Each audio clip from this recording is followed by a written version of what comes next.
एक शहर में एक मोटे थानेदार रहते थे, जिसकी बड़ी बड़ी आंखें थीं, गोल मटोल पेट और बड़ी बड़ी मूछें भी थीं। वो उस थाने का हेड था और उस बात का उसे घमंड भी बहुत था। थानेदार होने के बावजूद भी वो किसी की भी मदद नहीं करता था। उसके थाने में जो भी शिकायत लेकर आता, बेचारा परेशान हो जाता। शिकायत लेने से पहले वह उन्हें घंटों बैठाकर रखता था। वह अपने साथ काम करने वाले दूसरे पुलिस वालों को भी नहीं छोड़ता था। उनसे मन मर्जी का काम कराता था। कभी उन्हें सब्जी लेने भेजता तो कभी चाय, कभी अपने घर की सफाई करवाता और कभी और कुछ। सभी मोटे थानेदार से बहुत परेशान थे। कोई भी उससे कुछ भी नहीं कह पाता था। अगर किसी ने कुछ गलती से कह दिया तो बेचारे की ऐसी की तैसी हो जाती। वो अपने डंडे से मार मार कर उनकी अच्छी पिटाई कर देता था। ऐसे में एक दिन मोटे थानेदार अपने घर से थाने की तरफ आ रहा था।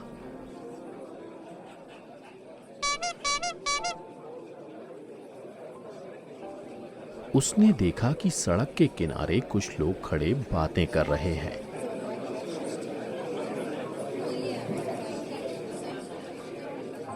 ये देख उसकी बड़ी बड़ी आंखें बाहर निकल आईं, उसकी बड़ी बड़ी मूछें कांपने लगीं और वो गुस्से में लाल हो पड़ा।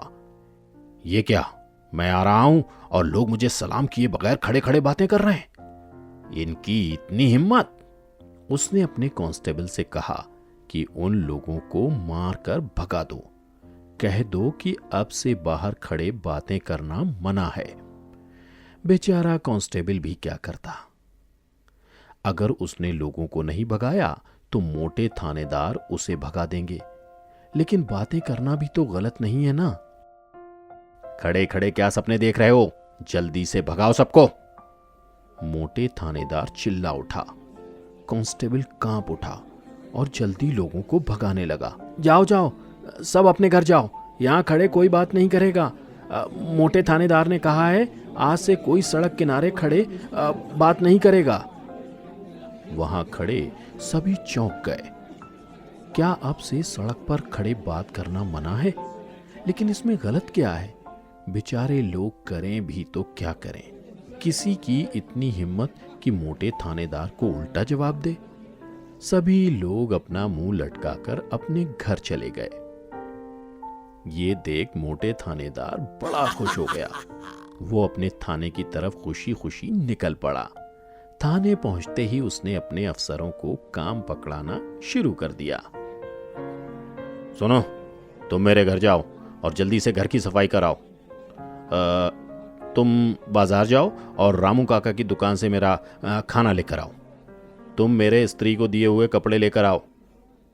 इस तरह एक एक कर उसने अपने सारे अफसरों को काम पकड़ा दिया और थाने में वह अकेला रह गया। चलो, सभी मेरा काम करने चले गए हैं और यहाँ कोई शिकायत लेकर आने वाला भी नहीं है।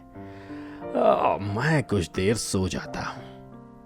ऐसा कहकर वह सोने चला गया और कुछ ही देर में जोर जोर से उसके खर्राटों की आवाज आने लगी। इतने में वहां रखा हुआ उसके वॉकी टॉकी से एक संदेश आया कि कोई बड़े मंत्री जी उसके थाने से गुजरने वाले हैं। इसलिए सभी अपने पोजीशन में रेडी रहें और मंत्री जी को किसी भी बात की कोई कमी ना हो पाए। लेकिन क्या करें, ये संदेश तो किसी ने सुना ही नहीं। वक्त बीतता चला गया।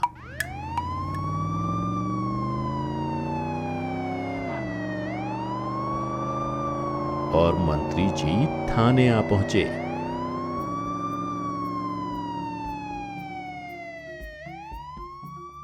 उन्होंने देखा कि ना कोई उनका स्वागत करने आया है और ना थाने में कोई पहरेदार, और तो और सड़क पर भी कोई नहीं है। वो बड़े अचंभित हो गए। सोच में पड़े मंत्री जी थाने की तरफ बढ़े और अंदर चले गए।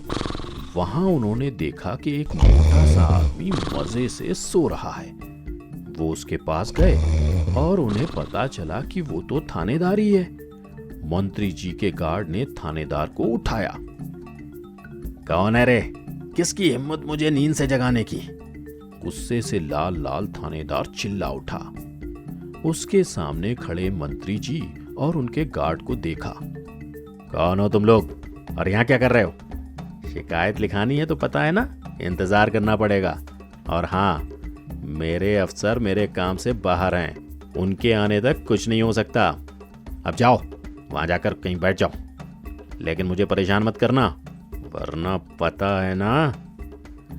मंत्री जी और गार्ड दंग रह गए। ये क्या, एक थानेदार इस तरह से लोगों से बातें करता है? गार्ड ने थानेदार से कहा, ये क्या कर रहे हो तुम? और तुम्हें पता है कि तुम किससे बात कर रहे हो? ये मंत्री जी हैं, इनके आने की खबर दी तो थी। अरे हाँ, तुम्हें कैसे पता होगा? तुम तो सो रहे थे ना। क्या? मंत्री जी कब? कैसे? कहाँ? थानेदार घबरा गया क्योंकि सामने मंत्री जी खड़े हैं। वो जल्दी से भागा और एक कुर्सी लेते हुए आया। बैठिए ना मंत्री जी, आप खड़े क्यों हैं? यहाँ के बाकी लोग कहाँ हैं? आज सब छुट्टी पर हैं साहब। क्या, सब एक साथ छुट्टी पर? तुमने उन्हें साथ में छुट्टी क्यों दी? थाने में पुलिस वालों का होना कितना जरूरी है, ये मुझे तुम्हें तो नहीं समझाना पड़ेगा ना। अब तो थानेदार के पसीने छूट गए। वो कुछ कह पाता, इतने में साहब जी, ये लीजिए आपका खाना। जो पुलिस वाला खाना लेने गया था वो लौट आया है। रामू काका ने कहा कि आपने आज गुलाब जामुन भी मंगवाया है, इसलिए थोड़ा टाइम लग गया साहब जी। मंत्री और गार्ड दोनों थानेदार की तरफ देख रहे थे। थानेदार के चेहरे का पूरा रंग उड़ गया था। क्या तुमने अपने जूनियर को खाना लेने भेजा? इतने में वापस दरवाजे पर, साहब आपके इस्त्री हुए कपड़े। बेचारे थानेदार की जो थोड़ी जान बची थी, अब तो वो भी जाती हुई नजर आ रही है। अब गुस्से से लाल लाल होने की बारी मंत्री जी की थी। ये क्या क्या तमाशा बना रखा है? ये थाना है या तुम्हारा घर? तुमने अपने सारे जूनियर्स को अपने खुद के काम में लगा दिया है और झूठ कहते हो कि सब छुट्टी पर है। तुम्हें शर्म आनी चाहिए। मैं ये रिपोर्ट कर दूंगा। मंत्री जी माफ कर दो, गलती हो गई। आगे से ऐसा कुछ नहीं होगा। मुझे माफ कर दो, कृपया ऐसे रिपोर्ट मत करो। मेरी नौकरी चली जाएगी सर। मोटे थानेदार गिड़गिड़ाने लगा। उसने मंत्री जी के आगे हाथ पांव जोड़े, उनके पैर पड़े और जोर जोर से रोने लगा। तुम ये छोटे बच्चों जैसे क्यों रो रहे हो? मंत्री जी माफ कर दो, गलती हो गई थी। अब पक्का आगे से ऐसा नहीं होगा। अगर आपने रिपोर्ट कर दी तो मेरी नौकरी चली जाएगी। मेरे छोटे छोटे बच्चे हैं, सिर्फ इस बार के लिए माफ कर दो। जब मनमानी कर रहे थे तब बच्चों की याद नहीं आई? ठीक है, ठीक है, अभी मैं ये रिपोर्ट नहीं कर रहा, लेकिन आगे से ऐसा कुछ नहीं होना चाहिए। ईमानदारी से अपना काम करो, उसका गलत इस्तेमाल कभी ना करो। नहीं नहीं, अब ऐसा बिल्कुल नहीं होगा। मैं सुधर गया हूं मंत्री जी। मंत्री जी जाने के लिए खड़े होते हैं। इतने में कांस्टेबल सलाम करते हुए, साहब मैंने झाड़ू पोछा कर दिया है, बर्तन भी सारे धोकर रख दिए हैं और आपके कपड़े भी धोकर सुखाने डाल दिए हैं। घर जाने से पहले आपके यहाँ जाकर सूखे कपड़े निकाल दूंगा साहब। मंत्री जी मुड़कर मोटे थानेदार की तरफ देखते हैं। मोटे थानेदार बेहोश। सीख, कभी भी अपने पद का गलत इस्तेमाल नहीं करना चाहिए। ईमानदारी सबसे अच्छी नीति है। बच्चों, आज की कहानी है कछुआ और खरगोश। एक जंगल में चीकू नाम का खरगोश रहता था। उसे अपनी तेज चाल पर बहुत घमंड था। उसे जो भी मिलता वह उन्हें रेस लगाने के लिए चुनौती देता। एक दिन चीकू को कछुआ दिखा। वो उसके पास गया और ए कछुए, तुम कितना धीरे चलते हो? मुझे देखो, मैं कितना तेज दौड़ता हूँ। मेरे जैसा यहाँ कोई तेज नहीं दौड़ सकता, तुम भी नहीं। दोस्त, तुम बहुत तेज दौड़ सकते हो, लेकिन ऐसे किसी का मजाक नहीं उड़ाना चाहिए। चीकू को गुस्सा आ गया। वो बोला, तुम्हारी इतनी हिम्मत?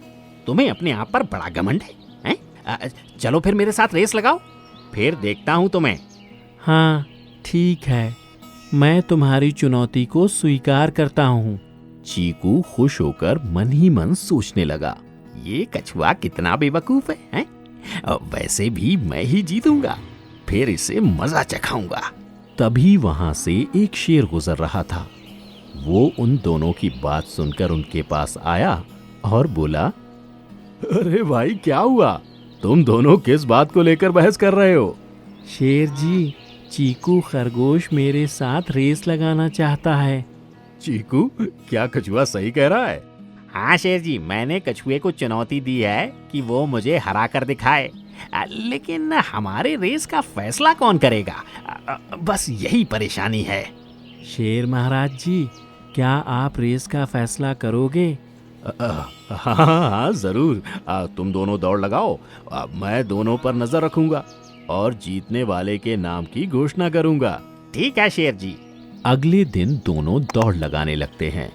खरगोश तेजी से भागा और काफी आगे जाने पर पीछे मुड़कर देखा और बोला, लगता है कछुए को यहाँ तक आने में समय लगेगा, चलो थोड़ी देर आराम कर लेता हूँ। चीकू एक पेड़ के नीचे सो गया।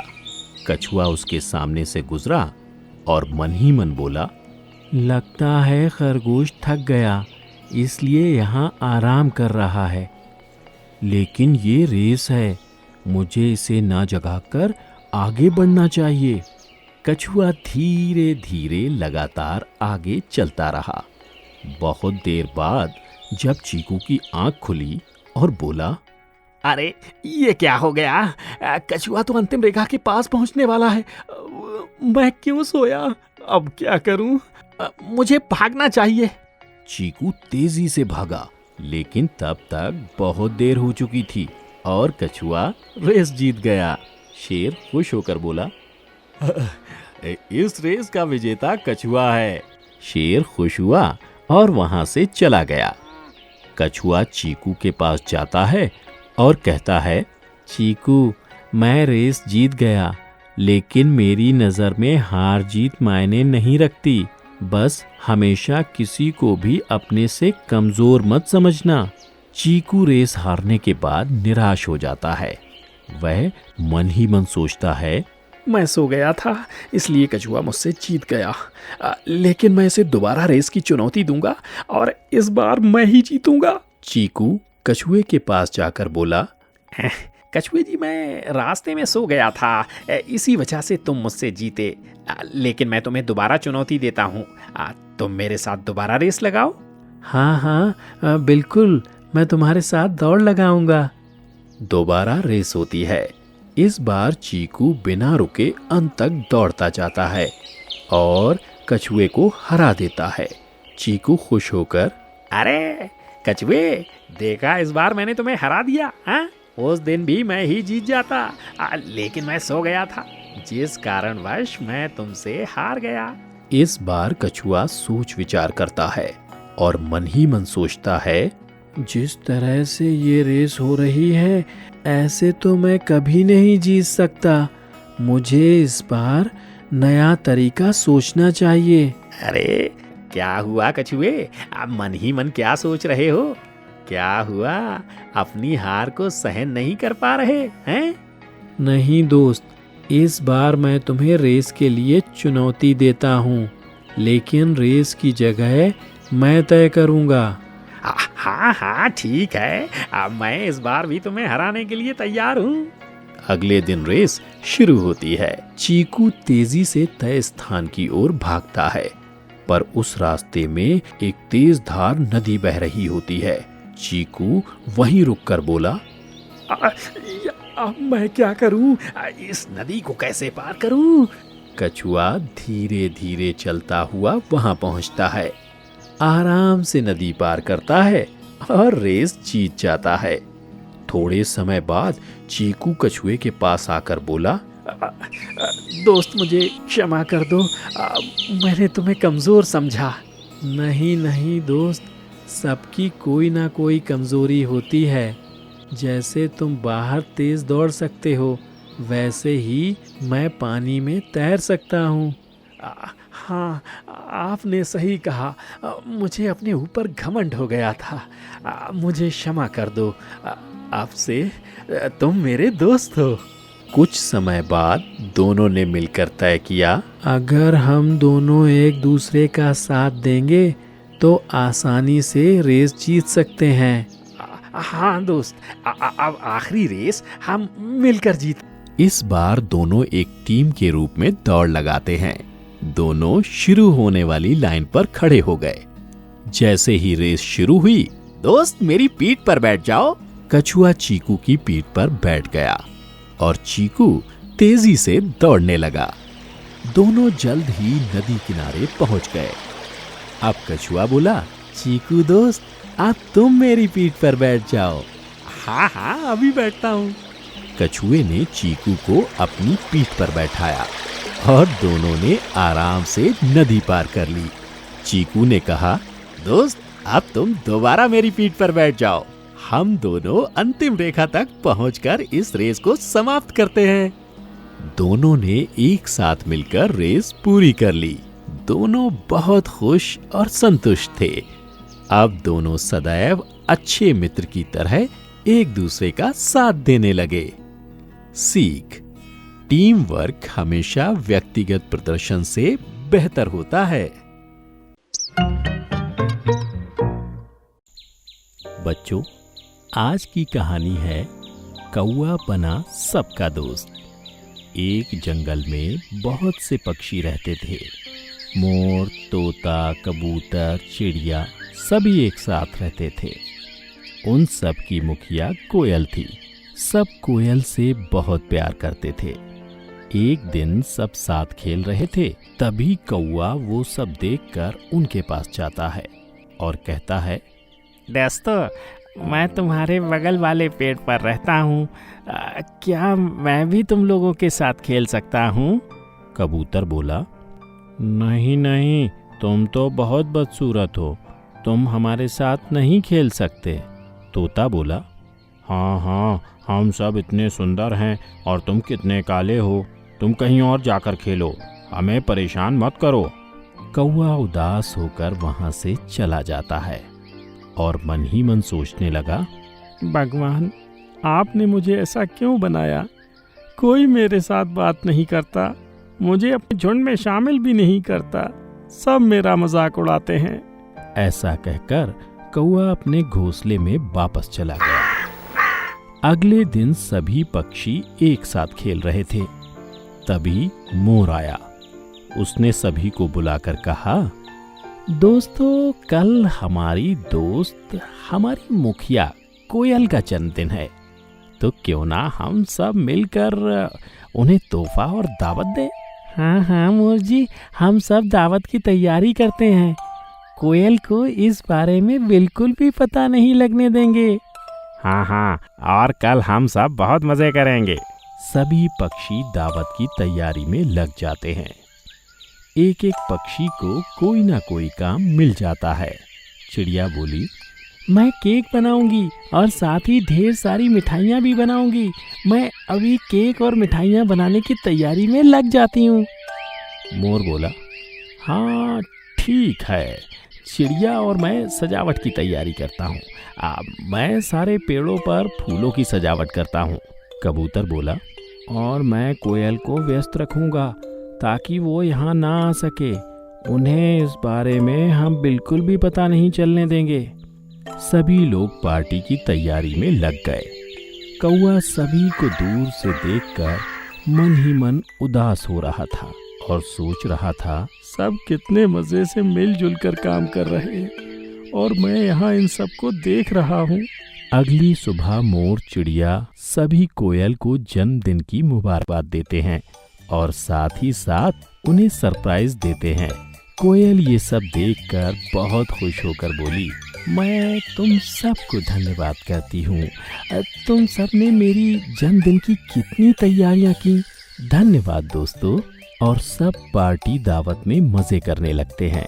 सभी नाचते हैं। कोयल भी बहुत आनंद के साथ गाना गाती है। तभी दावत को देखकर कौवा वहां आ जाता है और मोर से बोलता है, मोर, क्या मैं भी आपके साथ इस दावत में आ सकता हूँ? नहीं नहीं, तुम बहुत गंदे हो, तुम इस दावत के लायक ही नहीं हो, जाओ यहाँ से। तभी कौवा चिड़िया के पास जाकर बोलता है, चिड़िया, मुझे भी तुम सभी के साथ पार्टी में मजे करने हैं, क्या मैं भी आ जाऊं? नहीं नहीं, तुम इतने बदसूरत और हम सब इतने सुंदर, तुम यहाँ से जाओ और हमारी पार्टी को खराब मत करो। कौवा उदास होकर सोचने लगा, आज कोयल का जन्मदिन है, क्यों ना मैं उन्हें जन्मदिन की बधाई दूं और साथ ही साथ दावत में आने के लिए इजाजत भी मांग लूंगा। कौवा उड़ता हुआ कोयल के पास जाता है। कोयल गाना गा रही होती है। तभी कौवे ने कहा, कोयल जी, आपको जन्मदिन की ढेर सारी बधाई। क्या मैं भी आपके साथ इस पार्टी में आ सकता हूँ? कोयल गुस्से से देखती है और बोलती है, नहीं नहीं, इन सब ने कितने अच्छे से मुझे पार्टी दी है और तुम यहाँ आकर गंद फैलाओगे। हाँ, तुम एक काम कर सकते हो। कौवा बोला, कैसा काम कोयल जी? पार्टी खत्म होने के बाद जो भी यहाँ गंद पड़ा होगा तुम उसे साफ कर देना, क्योंकि तुम सब कौवे इसी लायक हो। तुम सब इसी काम के लिए जाने जाते हो। नहीं कोयल जी, आप ये सब गलत कह रही हो, बल्कि हमारे कारण ही ये जंगल इतना साफ सुथरा है। हम हर चीज खा सकते हैं। अगर हम गंदगी, फेंकी हुई चीजें या खराब चीजें नहीं खाएंगे तो ये जंगल पूरा गंदा हो जाएगा। हमारे कारण ही यहाँ इतनी सफाई है। अच्छा, तो फिर तुम ही दावत खत्म होने के बाद यहाँ की सफाई करना। कौवा उदास हो जाता है और दावत खत्म होने के बाद सारी सफाई करता है। सभी उसे देखकर हंसने लगते हैं। साफ सफाई खत्म होने के बाद कौवा कोयल के पास जाता है और बोलता है, मैंने सारी सफाई कर दी, क्या अब मैं तुम सबका दोस्त बन सकता हूँ? तभी मोर हंसकर बोला, नहीं नहीं नहीं, तुम बस रोज यहाँ सफाई करने के लिए ही आया करना। कोयल, चिड़िया, तोता सब हंसने लग पड़े। तभी कौवे को गुस्सा आया और बोला, ठीक है, आइंदा से मैं कोई साफ सफाई नहीं करूंगा। देखना, एक दिन तुम खुद मेरे पास मदद मांगने आओगे। ऐसा कहकर कौवा वहां से चला जाता है। कुछ दिन सब ठीक चल रहा था, लेकिन जगह जगह बहुत गंदगी फैली हुई थी। कोयल ये सब देखकर सभी से बोली, हर तरफ कितनी गंदगी फैल गई है, और अगर यहाँ सफाई नहीं हुई तो सभी बीमारी के कारण बीमार पड़ जाएंगे। धीरे धीरे सारे जंगल में कूड़ा, कचरा, सड़े हुए फल सब फैले हुए थे। कोयल, मोर, चिड़िया सभी बहुत चिंतित थे और एक दूसरे से बोले, कोयल जी, सिर्फ कौवे ही मिलकर सब साफ करते थे और फलों को भी खा लेते थे, उनके कारण ही यहाँ सफाई रहती थी। लेकिन अब कोई भी कौवा ये सब काम नहीं करता। हाँ दोस्तों, ये सब हमारी ही गलती है। हमने उनका बहुत मजाक उड़ाया और गलत कहा। हमें कौवे के पास जाकर माफी मांगनी चाहिए। हाँ हाँ, चलो हम सब अभी चलते हैं। सभी उसी कौवे के पास जाते हैं। वह अपने घोंसले में आराम कर रहा होता है। तभी कोयल जोर से बोली, कौवे जी, कहाँ हैं आप? बाहर आइए। कौवा बाहर आया और बोला, हाँ हाँ, आज सब मेरे यहाँ कैसे आए? कौवे जी, हम सभी को क्षमा कर दीजिए। हमने आपका बहुत दिल दुखाया, आपका अपमान किया, हमें माफ कर दो। हाँ कौवे जी, हम सब अपनी गलती से बहुत शर्मिंदा हैं। आप कृपया इस जंगल को बचा लीजिए। मैं कैसे बचा सकता हूँ? तुम सब तो हमें ऐसे ही समझते हो। नहीं नहीं, आज हमें आप सबकी अहमियत का पता चल गया कि कौओं के बिना हमारा जंगल सुरक्षित नहीं है। आप सबके कारण ही हम सब बीमारी से बचते हैं। अगर आप सब खराब फल, फेंकी हुई चीज़ें नहीं खाओगे तो यहाँ बीमारी फैल जाएगी। कृपया कर हमें माफ़ कर दीजिए। तुम सब मेरे दोस्त हो, मेरे मन में तुम सबके लिए कोई गुस्सा नहीं है। बस तुम सभी को हमारी अहमियत पता चल गई, वो ही बहुत बड़ी बात है। हम कौवे तो सबके काम आते हैं। कौवे जी, कृपया कर सभी कौवों को समझाकर एक साथ मिलकर इस जंगल की सफाई कर दीजिए। हाँ हाँ, ठीक है। कौवे ने सबको मनाया और थोड़े समय में ही सारा जंगल साफ कर दिया। कोयल, मोर बहुत खुश हो जाते हैं और बोलते हैं, आज से आप भी हमारे दोस्त हैं और अब हम एक साथ रहेंगे। सभी कौवे सबके साथ खूब खेलते हैं। सब उसके अच्छे दोस्त बन जाते हैं और कौवा भी अब बहुत खुश था। सीख: सब एक समान होते हैं। हमें कभी किसी का मजाक नहीं उड़ाना चाहिए। एक गांव में मोटे लाला जी रहा करते थे। उनका नाम मिठाई लाल था।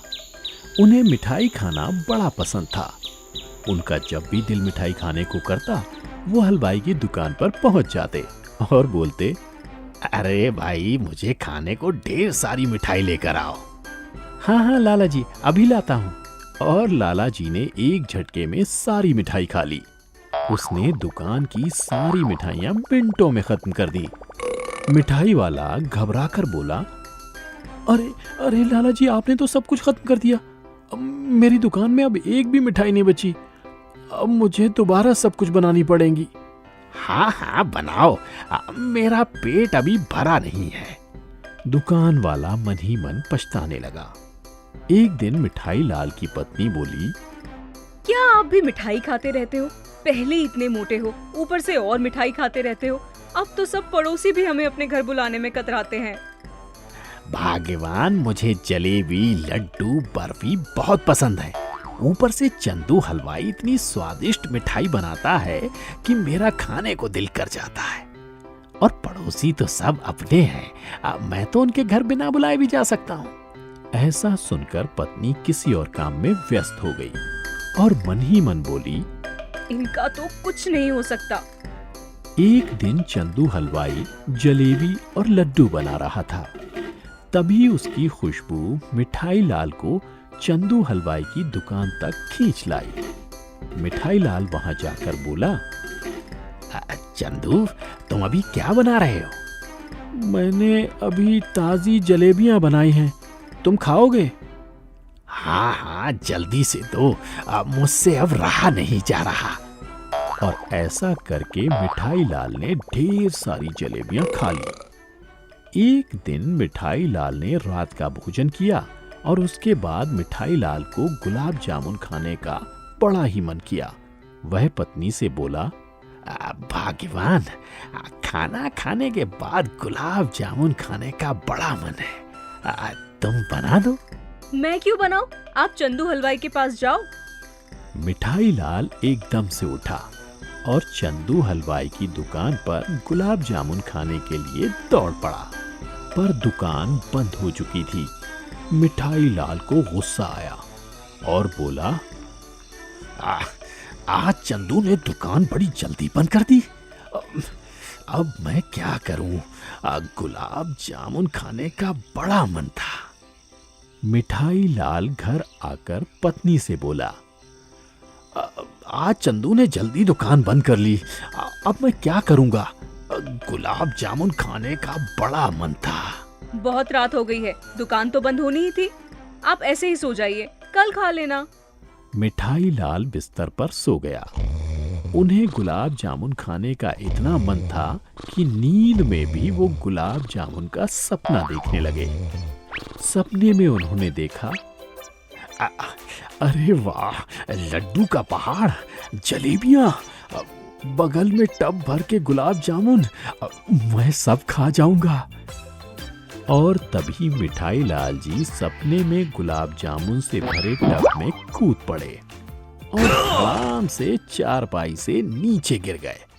मिठाई लाल उठे और चिल्लाए, अरे मैं तो सपना देख रहा था।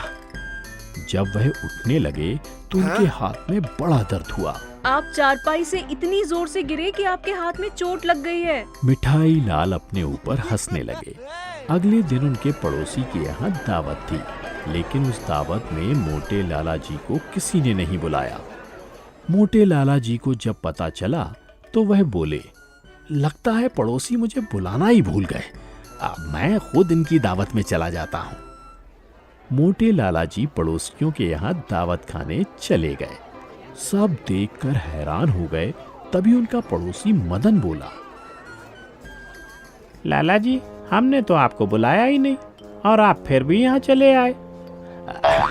हाँ, मुझे लगा तुम मुझे बुलाना भूल गए, इसलिए मैं खुद चला आया। लाला जी, आपके इस खाने की वजह से ही हमने आपको नहीं बुलाया। आप इतना खाते हैं कि सब कुछ खत्म कर देते हैं। लाला जी को बुरा लगा और वह उदास होकर वहां से चले गए। अब वह किसी के यहाँ नहीं जाते और ना ही पहले की तरह खाना खाते। पत्नी यह सब देखकर बोली, स्वामी, आप सब लोगों की वजह से खाना पीना क्यों छोड़ रहे हो? लोगों का तो काम ही है कहना। हाँ, लेकिन सभी मेरे खाने से इतने तंग आ गए कि ढंग से बात तक नहीं करते। रहने दो, आप देखना, कभी न कभी इन्हीं लोगों को एक दिन आपकी जरूरत पड़ेगी। एक दिन उन्हीं के गांव में एक प्रतियोगिता का आयोजन होता है। उस प्रतियोगिता में जो सबसे ज्यादा खाना खाएगा वही जीत जाएगा। सभी लोग विचार करने लगे। तभी मदन बोला, एक आदमी है जो ये प्रतियोगिता जीत सकता है और हमारे गांव का नाम ऊपर कर सकता है। कौन है? कौन? हमारा पड़ोसी लाला जी, जो खूब सारा खाना मिनटों में खा जाते हैं, लेकिन हमने उनका इतना अपमान किया कि वो हमसे नाराज हैं। अरे तो हम सब उन्हें मनाते हैं, उनसे माफी मांगते हैं और प्रतियोगिता को खेलने के लिए राजी करते हैं। सभी उनके पास जाते हैं। लाला जी ये देखकर बोले, क्या हुआ? आप सब मेरे यहाँ कैसे? दोस्त, हम सब तुमसे माफी मांगने आए हैं। आगे से हम तुम्हारा खाने को लेकर कभी मजाक नहीं उड़ाएंगे। तुम सब मेरे दोस्त हो, मैं भला तुमसे क्यों नाराज होऊंगा? लाला जी, हमारे गांव में खाना खाने की प्रतियोगिता हो रही है। कृपया करके उसमें भाग ले लीजिए और इस गांव को जिता दीजिए। अब आप इस गांव की इज्जत बचा सकते हो। लाला जी खुश हो जाते हैं, बोलते हैं, हाँ ठीक है। लाला जी खाने की प्रतियोगिता में भाग लेते हैं। बहुत से गांव वाले वहां आए।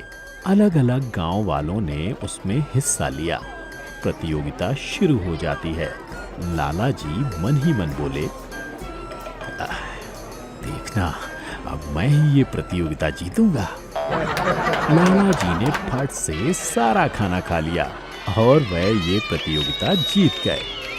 अब सब लाला जी से बहुत खुश थे और कोई उनका मजाक भी नहीं उड़ाता था। लाला जी पहले की तरह खाने लग पड़े और बाकी सब भी उनसे बहुत खुश थे। सीख: आदमी स्वार्थ में दूसरों की परवाह नहीं करता, लेकिन कभी न कभी उनकी जरूरत सबको पड़ती है। फिर उन्हें उसकी अहमियत का पता चलता है।